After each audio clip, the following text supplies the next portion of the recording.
Hi ladies and gentlemen, and welcome to ITSnippets. Today I'm going to show you how to update your Debian install to the latest version of Debian. Let's get started.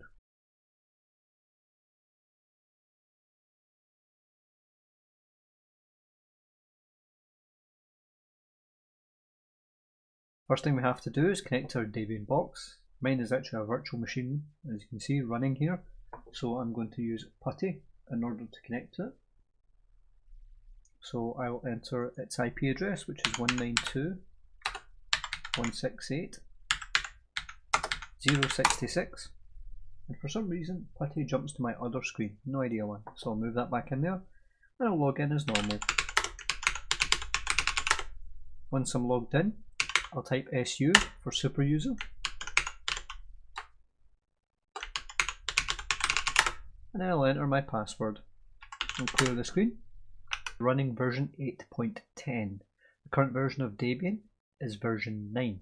So the first thing we should do is make sure that our current version of Debian is up to date package wise as possible, and we do that by doing apt get update, and then we do apt get upgrade. Now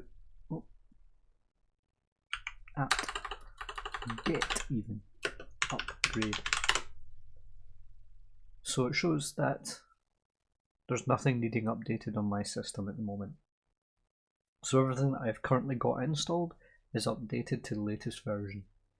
So what I now have to do is I have to edit my etc/sources.list, which is the list that Debian keeps its package list in for all of the applications and updates that it requires. And we have to change it from the current version of Debian that I have installed, which is Jessie, to the new version, which is Stretch. So in order to do that, we do sed-i space quote s/Jessie/stretch/g quote space and then /etc/apt/sources.list. And what that command's basically saying is look for any references to the word Jessie and change them to Stretch, and do that in the etc app sources.list file.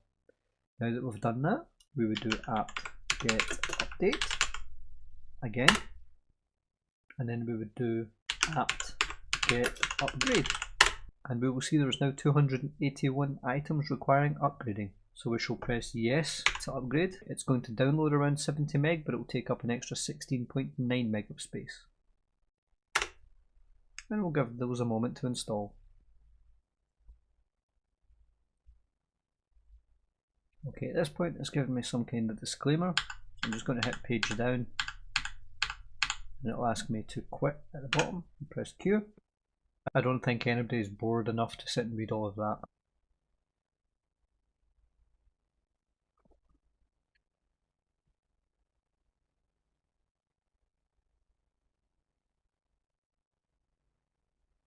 Okay, that looks like the update has finished, so let's check if it's updated our version of Debian. We do that by doing cat/etc/debian_version. And we see that we were on 8.10 when we started, and we're now in version 9.4, which is the latest version. So if I reboot the system to make sure that any changes that I've made actually take effect, we will now be running the latest version of Debian. If you liked this video, give it a like. If you disliked this video, give it a dislike too. If you get feedback on this or any other videos or suggestions for videos you believe we should do in the future, then please let us know in the comments below. And most of all, thank you for watching.